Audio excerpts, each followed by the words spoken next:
Okay, you guys, what is up? The King of Lighting is here today to do Naruto chapter 650 review. Alright, listen, man. First of all, chapters came out early this week, and today is Wednesday. Couldn't do them yesterday because I had stuff, but I'll leave it like that. So many issues yesterday. So many problems with tests and exams and the DMV. The fucking DMV. Alright, but listen. This chapter... Let me mention the good stuff first. Let me get the good stuff out of the way, and after that, I'm going on a straight tirade. Because I'm just getting tired of this Will of Fire bullshit. No, Will of Flames. At least we're gonna make it sound cool. The Will of Flames, the Will of Flames. It sounds badass, like you're on some Game of Thrones shit, okay? Like you're Ned Stark, the Will of Flames, the only good Stark. But the Will of Fire is just...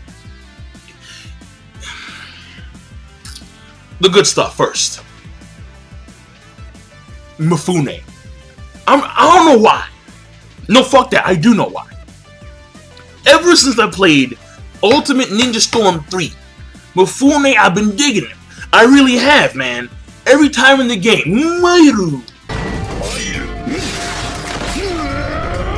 Every time in the game. I just like the way he does his shit. Mifune's cool. And even though he has the QB chakra with him, so his strength is like tripled or quadrupled, at least, he's able to cut like all these branches like one go. And I'm sitting here, I'm like, yo, that was hot, man. Yo, some days, some nights, some live, some die in the name of the samurai.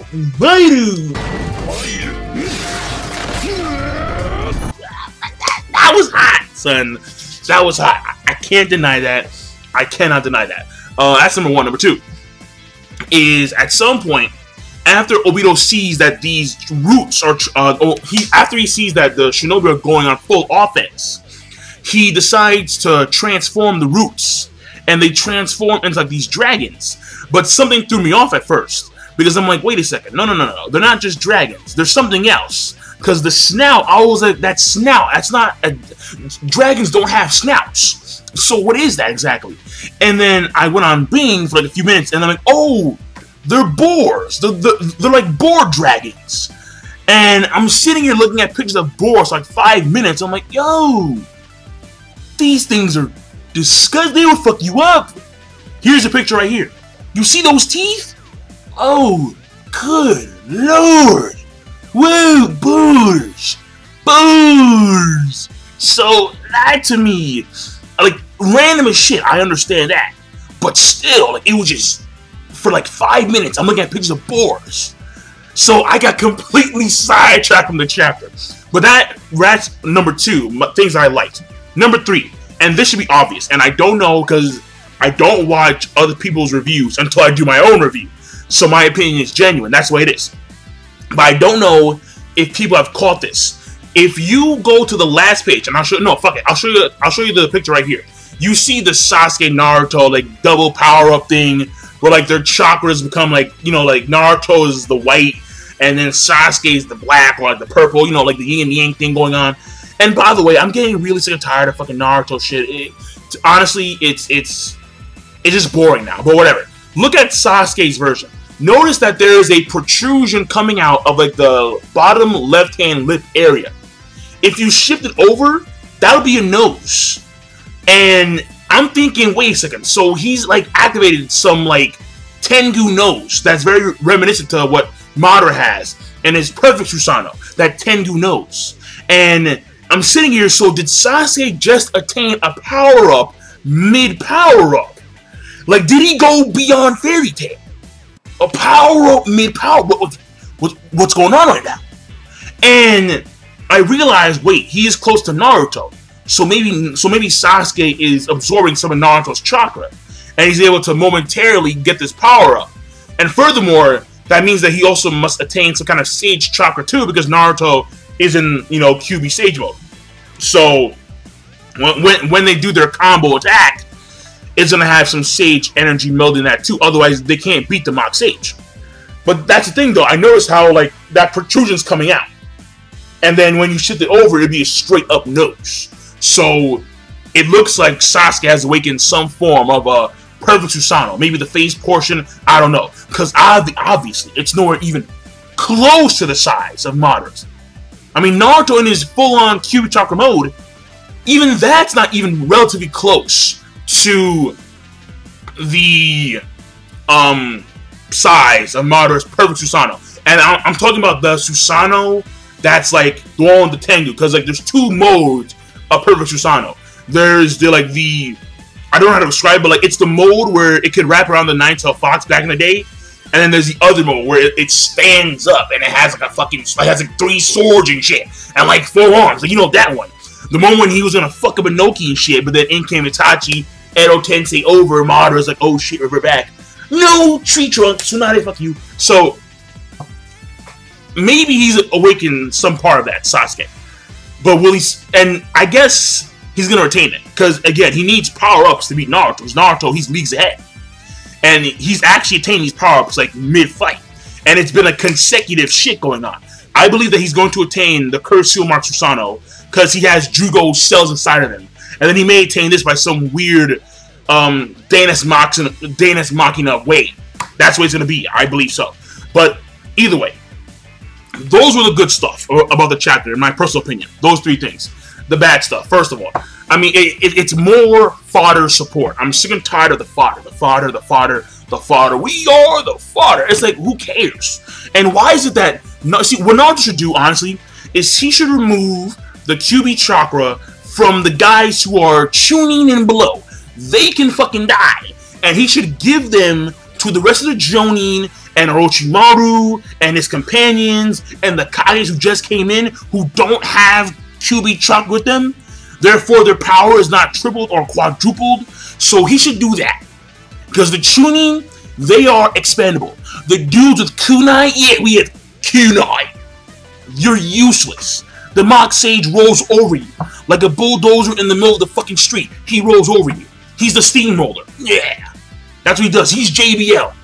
Straight up clothesline from hell. End of story. Sit down. Sit the fuck down. So, Chunin below should die. That's my personal take on that. And plus, again, it's more fodder support. Cut down the tree, and they've cut down a few fucking branches. Roots, not branch, roots. They cut down a few fucking roots. Let alone get to the goddamn trunk. So, right now, it's just like, and ironic, Hashirama says that line when he's the wood guy. But whatever. The next thing that I didn't like, or I can't say that I didn't like it, but it threw me off. It really did. Why is... I love this guy, but why is Ryuzen alive? I mean, from what I understand, because now I'm starting to think about it. From what I understand, his head got blasted off with the black orbs, and these orbs are their composition is that of light and dark jutsu. That they're like beyond a bloodline expansion. They comprise more than 4 elements. More than 4 elements.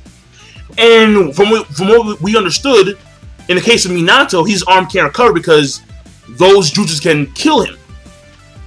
But they haven't explained as to why he is still alive.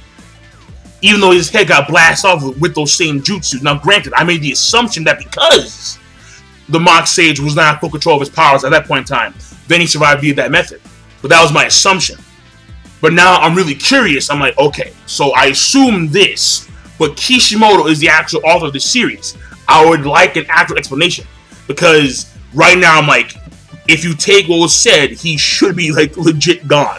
But I don't know. I have no idea. We'll see. I won't call it a plot hole or retcon. I'll wait and see. But then at the same time, see him and Orochimaru do their talk. It was nostalgic. I can't say it was good. It was just nostalgic. But the next, so that's number 2. Number 3, Kakashi. Can we what?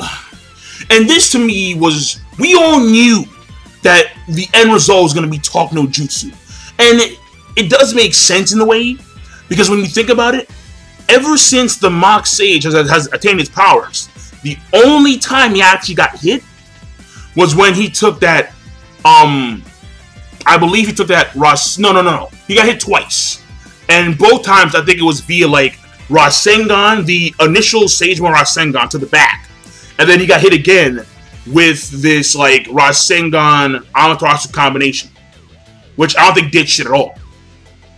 So, but he's been hit very few times overall in this fight. Very few times. And he's taken Sage 1 attacks. And he's been like, whatever, heal, I'm back. Like, let's go. So, I understand that the only way of beating him probably is the Tongo Jutsu. But how they're setting up is really, really, really lame. It's really lame. The Will of Flames. The Will of Flames. And Kakashi, he's in this other world just talking about how somewhere deep inside it's still there, the Will of Flames. And I'm like, oh no, please, God. I get sick and tired of the Will of Flames, the Will of Stone, the Will of, even though they don't exist, they're probably there. The Will of the Wind, the Will of the Water, the Will of the Light, the Will of the Lightning. If it was like something hardcore as fuck, like, you know, absolute might, I'll be behind that 100%, you know it. But my problem here is that it's lame. It's lame as fuck, because here we have Obito, almost this entire arc, talking about the darkness, the world, the people, the hatred, the losers, and I'm like, oh dude, what is wrong with you? Like, just attack, strike, and it took him forever to do that. And while he's doing that, he does the worst part of the chapter, number 4. He talks to Naruto about why he does what he does.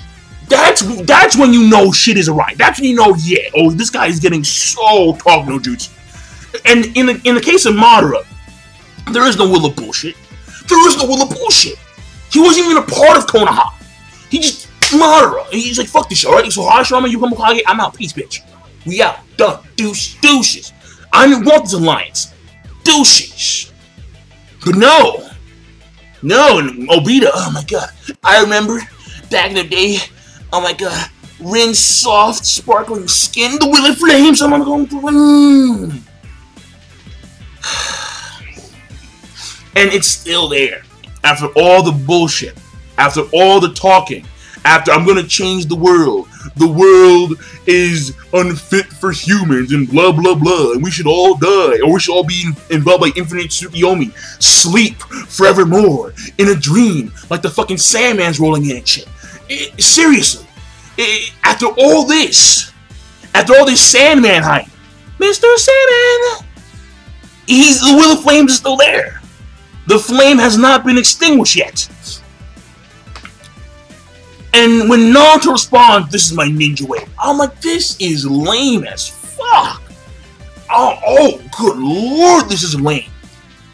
I mean, Naruto, he's this forced cool guy shit, and these forced quotes that he always, like, at the end, he's like, you know, like, I'll take a nice long sleep tomorrow, I can dream on my own. And I'm like, maybe it'd be cool if you didn't think that you were badass. If you just did badass shit. Hiei is a badass because he does badass shit. He doesn't say I'm badass, he just does badass shit. Byakuya is a badass. Zoro is a badass. Kamina is a badass. These dudes are badass. You think you're a badass, therefore you are not a badass.